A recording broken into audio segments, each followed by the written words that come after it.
Assalamualaikum warahmatullahi wabarakatuh. Pemirsa di mana saja Anda berada, selamat berjumpa kembali dengan channel YouTube Insan Dongeng. Pada kesempatan ini saya Bang Elgi akan melanjutkan Liku-Liku Jalan Kehidupan bagian ke-6. Terima kasih kepada semua subscriber yang selalu setia mengikuti. Selamat mendengarkan.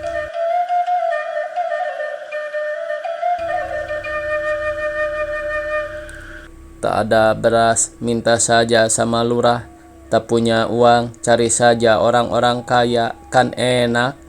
Hus, lagi-lagi mulut Bu Sumo berdesis. Memangnya kau mau dibunuh orang, jadi garong, mau ditangkap tentara? Sumo menakut-nakuti. Siapa berani sama garong? Orang-orang malah semua takut, kata Dali. Tentara kan berani. Dali membuang muka. Lihat saja di kampung kita, garong masih di hutan, tentara malah belum apa-apa sudah pergi. Itu bukan karena takut, Dali. Kalau bukan karena takut, karena apa? Kalau tidak takut, tentunya mereka akan menanti sampai garong-garong itu datang. Betul tidak? Kita juga pergi karena kita takut sama garong, bukan?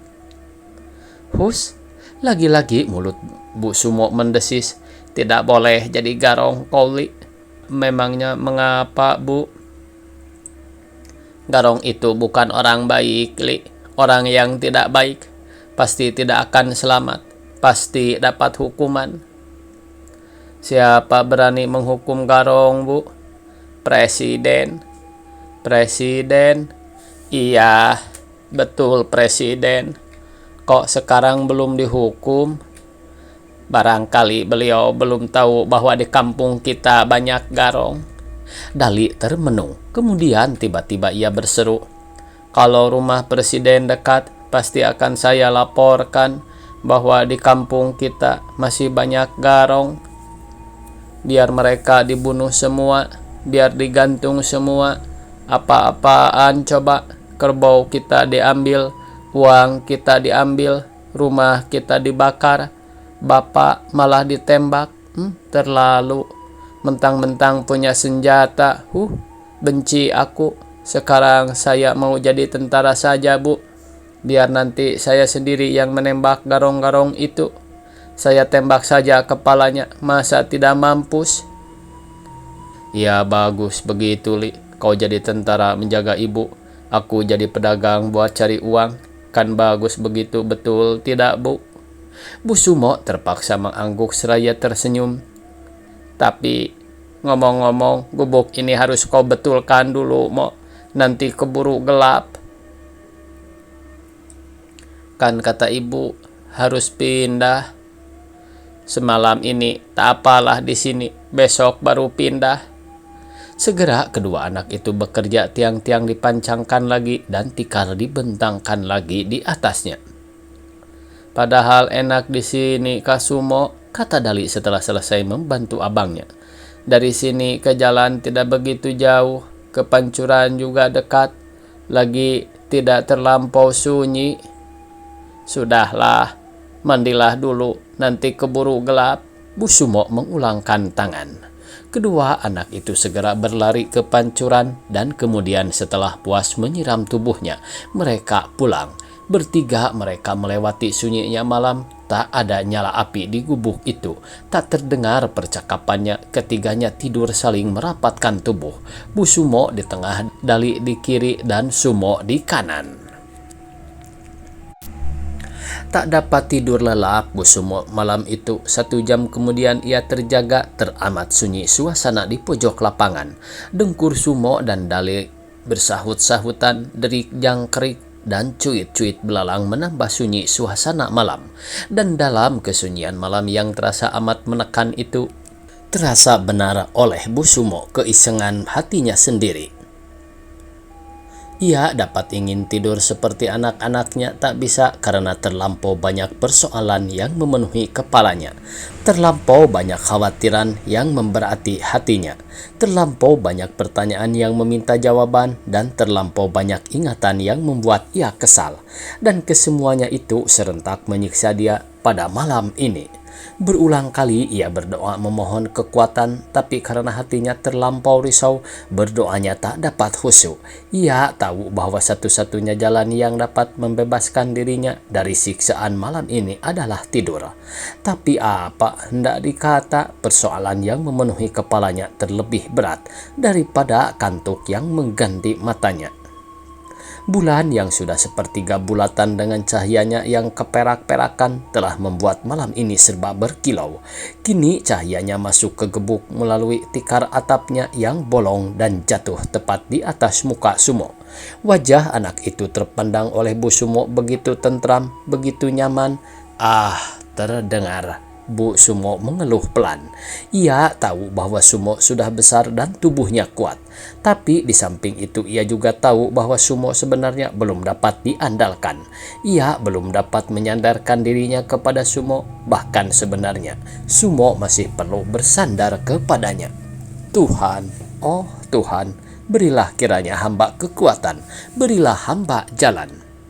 Entah sudah berapa kali Bu Sumo menyebut nama Tuhan dan mengharapkan karunia-Nya. Tuhan lagi, Tuhan lagi. Karena memang hanya kepada Tuhanlah ia dapat mengadu. Hanya kepada Tuhan sajalah ia dapat memohon pertolongan. Hanya Tuhanlah tempat untuk mengadu. Hanya Tuhan sajalah yang menjadi sumber harapannya.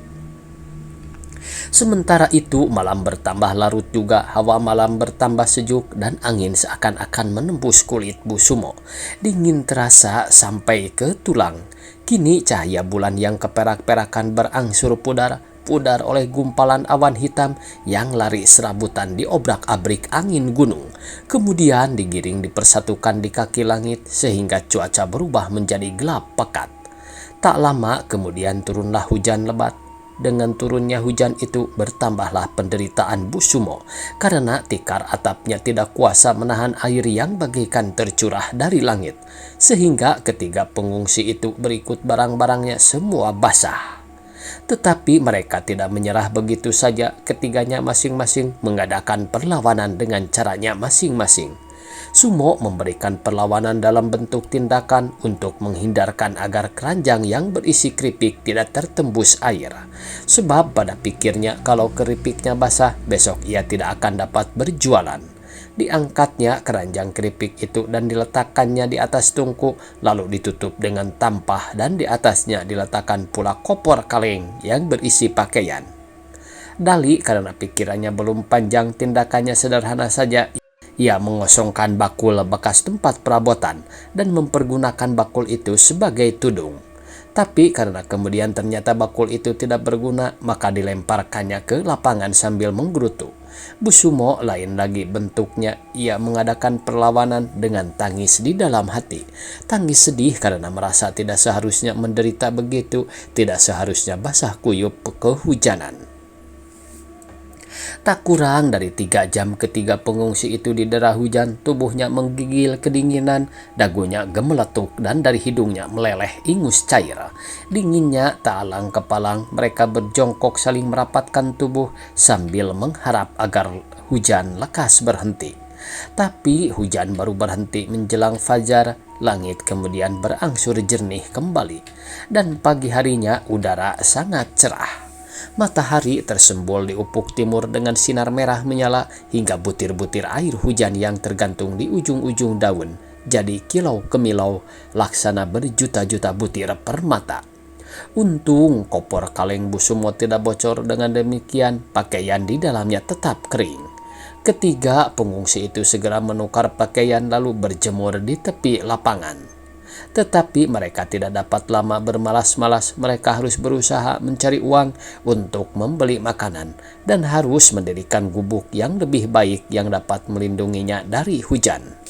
Untuk mencari uang, tugas berjualan keripik telah dibebankan kepada Dali. Untuk mendirikan gubuk yang lebih baik, Sumo yang ditugaskan. Sumo dapat mengerjakannya asal saja ada bahan-bahannya, tapi karena bahan-bahannya belum ada, maka Sumo harus lebih dahulu berusaha untuk memperolehnya. Untuk atapnya ia telah mempunyai gagasan, tapi untuk tiang-tiangnya ia belum punya jalan. Maka dari itu ia hanya dapat memutuskan di dalam hatinya dengan mengatakan, bagaimana nanti saja. Dengan keputusan semacam itulah pagi ini ia pergi untuk memulai usahanya. Dali mulai pula bekerja. Terlebih dahulu keripiknya dijemur, sementara itu ia mencari pula ranting-ranting di kebun dan dijemur pula ranting-ranting itu. Setelah itu dicarinya api. Pekerjaan selanjutnya yaitu menggoreng keripik. Bu Sumo yang mengerjakannya. Kemudian setelah cukup banyak menggoreng, dibungkusinya keripik itu dengan daun waru menjadi 25 bungkus. Saya harus jual berapa sebungkusnya, Bu? Setengah perak. Jadi semuanya berapa? Hitung saja sendiri. 25 kali setengah perak sama dengan 12 setengah perak, bukan ya, Bu? Iya. Dali berangkat menjunjung tampah di atas kepalanya. Di sudut mulutnya tersungging seulas senyum harapan. Kemudian setelah sampai di jalan besar, mulailah ia menawarkan dagangannya. Keripik goreng, keripik goreng, keripik goreng. Tak jemu-jemu Dali menawarkan dagangannya sepanjang jalan yang kemarin telah dilaluinya. Tapi ternyata kali ini dagangannya seret. Di kantongnya baru ada uang 4 rupiah. Sungguh pun begitu, ia tidak putus asa. Ia berjalan terus sambil tak henti-henti menawarkan dagangannya. Ketika matanya tertumpuk ke sekelompok buruh kasar yang sedang nongkrong di belakang sebuah truk kosong tak jauh dari sebuah gudang, Dali segera ke situ. Pada pikirnya buruh kasar itu sama dengan tukang gerobak suka jajan. Tapi ternyata buruh-buruh kasar itu tak seorang pun mau membelinya. Heran juga Dali, mengapa usahanya hari ini sepi betul? Barangkali nanti petang tukang-tukang gerobak itu datang lagi dan membeli lagi. Dali menghibur dirinya sendiri, lalu berbaliklah ia menempuh jalan yang tadi dilaluinya. Gerimis pula. Ada-ada saja, Dali menggerutu. Ia berlari-lari anjing menuju ke sebuah warung nasi untuk ikut meneduh. Numpang lewat, Bu. Ia menyelusup masuk melalui orang-orang yang sedang makan minum. Numpang neduh, Bu, katanya kepada perempuan pemilik warung. Dagangannya taruh saja di balai-balai, Jang, kata tukang warung itu sambil menunjuk ke sudut warungnya. Kecil warung nasi itu, tapi resik, dan pemiliknya memiliki raut muka yang ramah, dan ramah pula tutur katanya. Lagi masih muda dan cukup manis. Itulah agaknya yang menjadi daya tarik bagi pembeli-pembeli yang kebanyakan terdiri dari tukang-tukang delman, tukang-tukang sayur, dan tukang-tukang kelontong eceran. Kini di waktu hujan gerimis ini, warung itu hampir tak dapat menampung orang-orang yang mampir ke situ. Ada yang mampir untuk turut meneduh seperti Dali, ada yang mampir untuk duduk-duduk, dan ada pula yang mampir untuk belanja. Setelah meletakkan dagangannya di balai-balai, Dali duduk di sebelah tampahnya, termangu-mangu. Datangnya orang-orang baru telah memaksa Dali makin terdesak ke pojok. Kesal ia. Kesal kepada hujan gerimis yang mengganggu usahanya, kesal kepada kuli-kuli yang tak mau membeli dagangannya, dan kesal kepada perutnya sendiri yang tak tahu malu, berkeruyuk terus. Kesal kepada air liurnya yang mengalir terus-menerus dirangsang oleh tiap suap nasi dan ikan yang masuk ke mulut orang-orang yang sedang makan di situ. Ada air dingin, Bu. Demikian. Akhirnya Dali memberanikan diri meminta air dingin untuk sekedar mendiamkan perutnya. Untuk apa air dingin, Jang? Saya haus, Bu. Hujan begini, masa minum air dingin? Nanti sakit perut. Nih air panas saja. Tukang warung manis itu mengambil cangkir, menuangkan teh yang masih mengepul dan memberikannya kepada Dali. Teh panas itu terasa oleh Dali begitu nikmat, menyegarkan, sehingga sanggup rasanya ia menghabiskan seteko penuh. Tapi karena malu ia tidak berani nambah lebih dari 1 kali. Maka setelah perutnya diisi dengan teh panas, kembali ia duduk termangu. Ternyata teh itu bukan apa-apa, bukan benda padat yang dapat mengenyangkan perutnya. Buktinya setelah lewat beberapa menit, kembali perutnya merengek-rengek minta diisi. Malah rengekannya lebih dari tadi, sehingga akhirnya Dali tak tahan. Lalu tanpa pikir panjang dan tanpa pikir pantas tidaknya, diambilnya sebungkus keripik dagangannya, dan meluncurlah benda itu sepotong demi sepotong ke dalam mulutnya. Nikmat sekali nampaknya. Agaknya kenikmatan yang dirasakan Dali itu telah membayang pada wajah mukanya sehingga orang yang duduk di sebelahnya merasa tertarik. Orang itu membeli sebungkus dan langsung mengunyah. Perbuatan orang itu agaknya merupakan daya tarik pula bagi yang lainnya. Seorang lagi membeli, kemudian seorang lagi. Kena benar hujan gerimis begini, makan keripik ya, kata seorang yang sedang ngopi. Ia pun segera membeli sebungkus. Wajah Dali kini berseri-seri. Laris ya Jang, kata tukang warung manis seraya tersenyum. Lalu tangannya diulurkan mengambil beberapa potong keripik dari seorang lelaki yang duduk dekat tiang. Beli dong, si lelaki membanyol. Ih pelitnya, diambil sepotong saja sudah ngomel. Si tukang warung cantik membalas banyolan tadi sambil mengerling genit. Kemudian berpaling kepada Dali. Besok bawa lagi kemari Jang, tapi agak banyak ya. Rupanya setelah mencicipi keripik itu, si tukang warung berpendapat bahwa keripik goreng itu dapat juga dijadikan bahan dagangannya. Untuk ibu, tanya Dali. Iya, nanti ibu borong, tapi jangan mahal-mahal ya. Pesanan tukang warung itu sangat membesarkan hati Dali, dan karenanya ia jadi tak sabar ingin lekas pulang. Maka ketika gerimis itu berhenti segera ia pulang. Tentu saja ia tak lupa mengucapkan terima kasih kepada tukang warung cantik. Bagaimana dengan Sumo? Sukses juga kah dia? Tadi pagi setelah ke jalan besar, Sumo mengayun langkah menuju ke sebuah kampung yang ia tidak tahu namanya. Bukan namanya yang penting bagi Sumo, melainkan pohon kelapanya. Pada pikirnya, ada pohon kelapa, pasti ada buahnya, dan pasti ada pula buahnya yang sudah tua, dan pasti pula ada daun-daunnya yang kering. Buah-buah yang sudah tua itu pasti harus dipetik, dan untuk memetiknya tentu harus dipanjat. Dan untuk memanjatnya Sumo sanggup memanjat pohon kelapa yang bagaimanapun tingginya. Karena kesanggupannya itu ia berbesar hati, lalu langkahnya dipercepat. Kemudian setelah ia sampai di Talogong, ia berbelok ke kiri menempuh jalan menuju ke Cipanas. Kini ia memperlambat langkahnya. Kolam-kolam ikan yang terhampar di kiri kanan jalan dan pohon-pohon kelapa yang ditanam di galangan-galangan empang menyebabkan matanya bermain sebentar ke atas, sebentar ke bawah. Ke atas ke pohon-pohon kelapa yang buahnya sudah banyak yang tua, ke bawah ke kolam-kolam ikan yang luas, di mana nampak banyak ikan-ikan mas yang besar-besar asik berenang, bergerombol beriring-iring ke sana kemari. Berjalan sambil mata memandang ke atas ke bawah, meskipun lambat-lambat, lama-lama menjauh juga.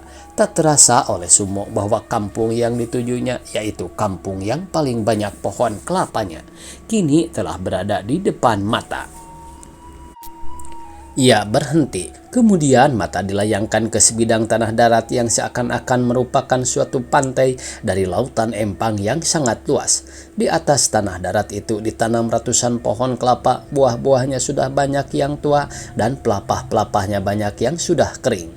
Sumo senyum, segera keranjangnya diletakkan di tepi jalan yang berdampingan dengan kali kecil.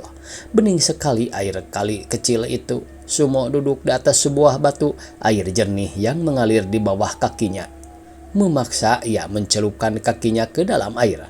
Ternyata perbuatannya itu telah membuat ia sendiri terkejut. Air kali itu ternyata panas. Panasnya air itu telah menimbulkan keheranan di hati Sumo. Dicelupkannya tangannya seolah-olah ia tidak percaya kepada kakinya. Ya, memang panas air itu.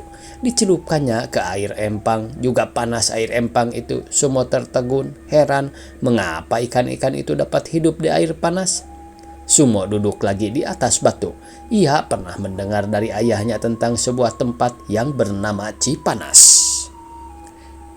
Inilah barangkali tempat yang dimaksudkan ayahnya itu. Sumo kemudian berangan-angan. Alangkah senang kalau mendapat tempat di situ. Setiap pagi dapat mandi air panas.